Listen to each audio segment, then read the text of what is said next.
तो हेलो दोस्तों, नमस्ते, प्रणाम, स्वागत है हमारे जीपी म्यूजिक ऑफिशियल चैनल में। आप सभी दोस्तों का आप सब कैसे हैं? आशा करती हूँ आप सब बहुत अच्छे होंगे। जय माता दी, राधे राधे। आइए मैं कलसा गोठने का माता जी वाला गीत लेकर आई हूँ। आइए सुनते हैं किस भाव में है।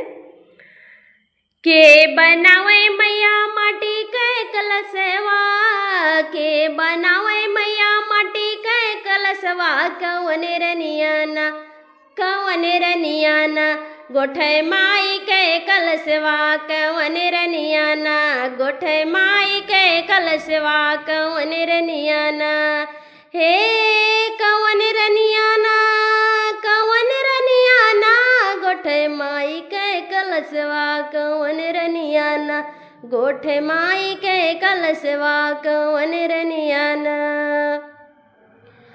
कोहरा बनावे मैया माटी के कलशवा, कोहरा बनावे मैया माटी के कलशवा, सीता रनियाना हो सीता रनियाना गोठे माई के कलशवा, सीता रनियाना गोठे माई के कलशवा, तीनों रनियाना हे तीनों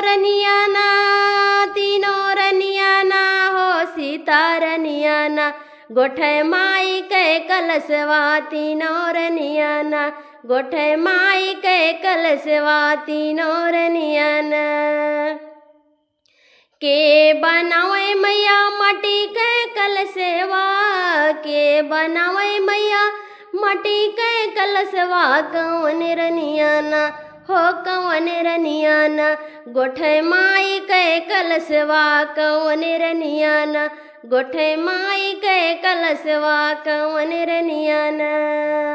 कोहरा बनावे मैया माटी के कलशवा, कोहरा बनावे मैया माटी के कलशवा, यशोदा रनियाना हे यशोदा रनियाना भरे माई के कलशवा, यशोदा रनियाना गोठे माई के कलशवा, यशोदा रनियाना हे यशोदा रनीना हो यशोदा रनीना हो यशोदा रनीना भरे माई के कलशवा, यशोदा रनीना भरे माई के कलशवा, यशोदा रनीना।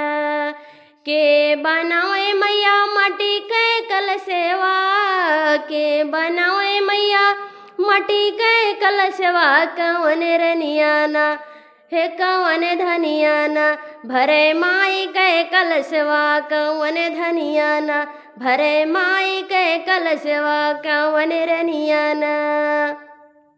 कोहरा बनावे मैया माटी के कलशवा, कोहरा बनावे मैया माटी के कलशवा, हम ही रनीना हम ही धनियाना भरबे माई के कलशवा, हम ही धनियाना भरबे माई के कलशवा, या पुनः धनियाना।